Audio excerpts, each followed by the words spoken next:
Lee, I think the question that the people really want to know is, what is it like to do a full fight sequence, stark naked? It's as fun as you think it is. I think people felt very entertained on set as well as working hard, but it was like, I enjoyed it. I have to say. Everything's a challenge. I mean, how do we depict folding space? How do we depict, holographic math? How do we depict a vault? How do we depict the inside of the vault, which is something we see for the first time this season? It feels like we were I was about to say building the foundation, but that's terrible. The foundation is a threat to me.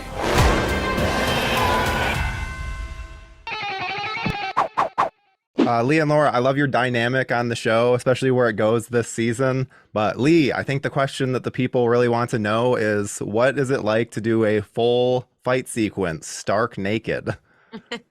It's as fun as you think it is.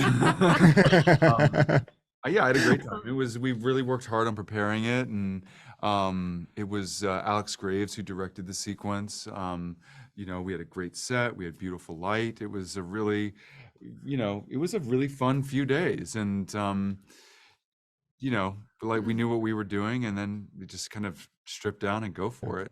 Kind of like a combination of really hard work and entertainment. I think people felt very entertained on set as well as working hard, but it was like, I enjoyed it. I have to say. Came away with a few bumps and bruises because of it. That's where we just got that choreography down tight, so and safe, so that no one could get hurt.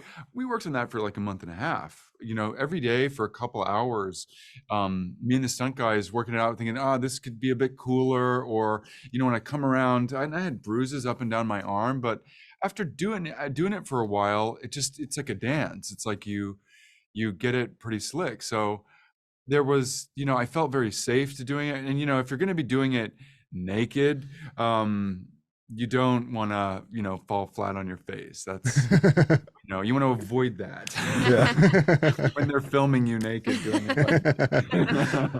Well, and Laura, obviously we can't get into details, but I'd say one of the more intriguing aspects of the show is your performance. And it's clear that you have more cards than you're showing. So how does it feel to play a character with such a mystery to her? And even if you can't divulge now, are you aware of her end goal?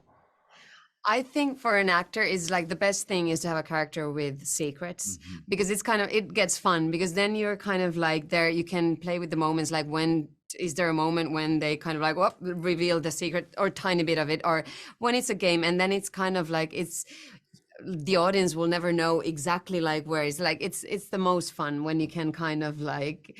But you are so masterful with kind of having this, stoicness, and inside of it revealing just the right measure of emotion, just the right measure of wit or intelligence that shows, gives a hint of what those secrets might be. You really do. Oh, thank you. You're too kind. But I think also because we kind of, most of our scenes are together season 2, and since doing season 1 together, and we spent so much time together during COVID, like just talking about the show and the characters. And so I think we were in a place where it was so much fun to kind of start playing, like it was playful, and we could kind of like, we both love the game of who's actually controlling who, and how do we show the audience, like, no, actually it's her leading, no, maybe it's him, and then kind of like surprising ourselves and the audience. It was just a lot of fun. It becomes like an interesting meditation on technology and just human messiness, and how that, is symbiotic in a way, but totally incompatible in a way, Yeah. I want to tell you something. A long time ago, a man showed me how to predict the future. Our foundation to save humanity was born. So Cassian, usually when the actor reads of their death in a future script, it can be quite devastating, but due to the cloning nature of the show, it still means you're able to be around. So I'm curious. I'm curious though, if there's a certain mourning though for your like other versions of Brother Dawn that you're setting up. Definitely. Yeah, definitely. I am. was a rough ride for Brother Dawn in season 1, and I feel like a lot of the characters and the world in season 1 is very harsh and very hard, and I feel like he's almost this. The way in which David has written him so beautifully, he's almost this like glimmer of hope for the audience of like, oh, well, maybe kindness would triumph, and maybe being kind and decent and gentle and soft might win out. And so I think there's a real sadness when he's killed and so brutally, that, yeah, I definitely miss him. Yeah. Then how does it feel to be kind of starting over from scratch this season? It's weird. It's just weird. I mean, yeah, it's weird. I mean, I don't know any other show I'll be on where I get killed off and then come back in the same costume on the same sets, but I'm different but the same. Yeah. But it's been really, it's been a whole new challenge and a whole new investigation of how this new Dawn fits in with the other two. So how does this fit in who's this Dawn as a puzzle piece within the Cleons? Close your eyes. Listen to my words.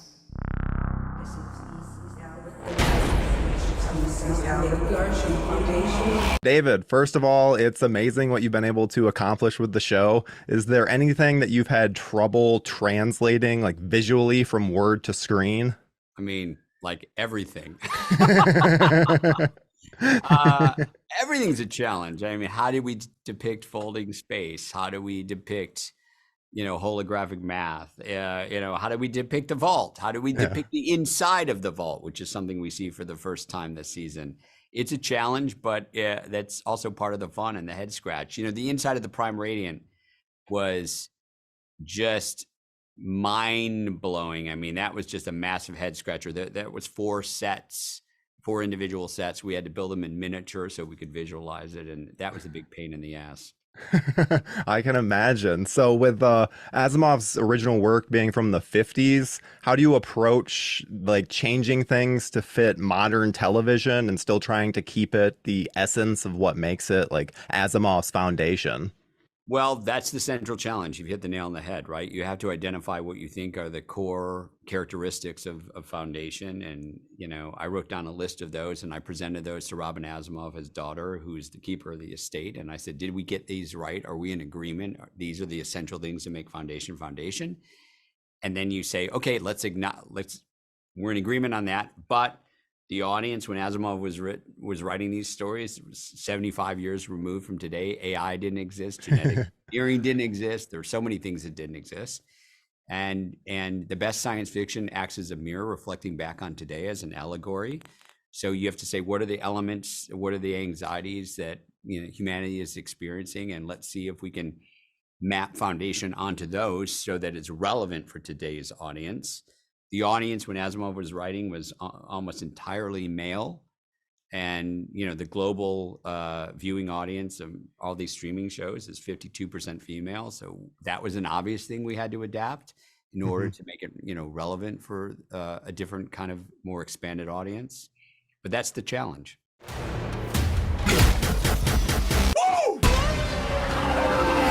Gaal Dornick, you've got a very special mind. People would follow you. Lead them. Do you guys ever have any conversations of like, this is something that I feel that he's developed at this point? And less as the seasons go on, I think when we started, we did, and I think there's a worry with playing clone versions of people that it can become a bit like on the nose and a bit like, oh, you moved your right arm, so I'll move it. And there are beautiful parts in the show where we do that, but it's only when we're as characters trying to be perfect so that we look perfect to the rest of Trantor and the galaxy. But I think weirdly we sort of found a rhythm with it now that I think we just trust it. And I think so much of the work is done for us by the hair and makeup departments that we do look relatively alike. And Lucinda Syson, our casting director, has been genius in making us all match up.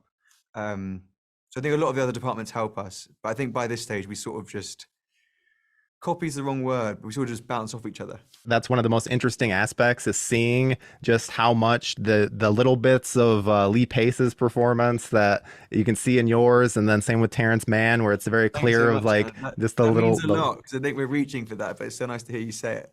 Yeah, well, and I know I can only imagine how difficult that is for an actor to be able to then properly convey that on screen. So I think you guys do a fantastic job of it. The Foundation can survive this crisis. But it requires belief. I think something that certainly helps filming season 2 is that I have season 1 as a reference to look back and understand the world of the show. I think when we were shooting season 1, of course, we had like renders and mock images, but we didn't really know what the feeling of the show will be.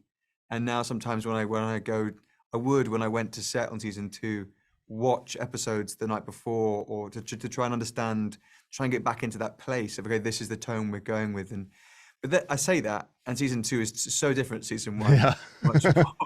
Like, I mean, it's wild in comparison.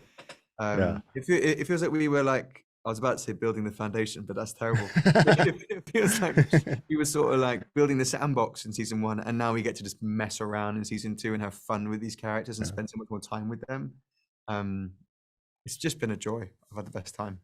Well, and so what advantages did you find from a narrative standpoint with working with a streamer, specifically Apple, versus doing something for broadcast TV?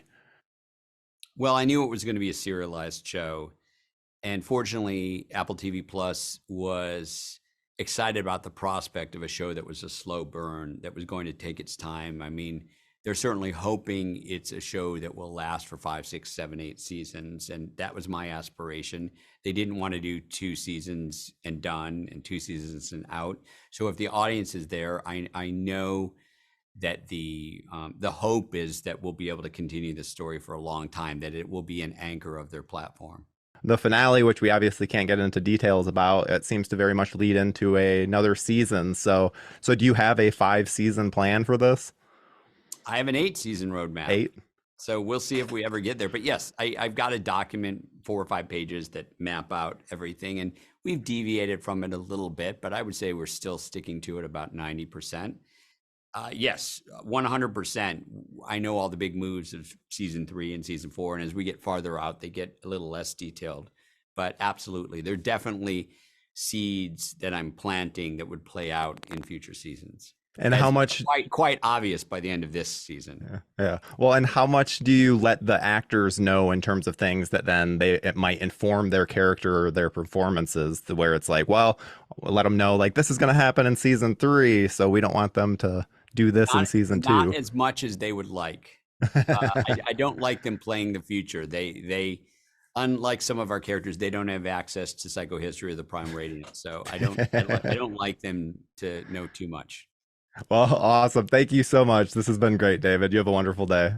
Thank you so much. Well, and how is it to play opposite Lee Pace and Terrence Mann, knowing that they're essentially just older versions of your character? I assume that will inform your own performance. Yeah, totally. I mean, it's the dream. I mean, those two they're so generous as actors, and I've learned so much from them both. And there is this weird thing, as you say, as I'm doing a scene, I'll be doing what I've prepped, and I'll be sort of like alive in the scene and present. But I'm also going, oh, that's interesting. Oh, okay. Or maybe I'll use that in a scene that I'll do later.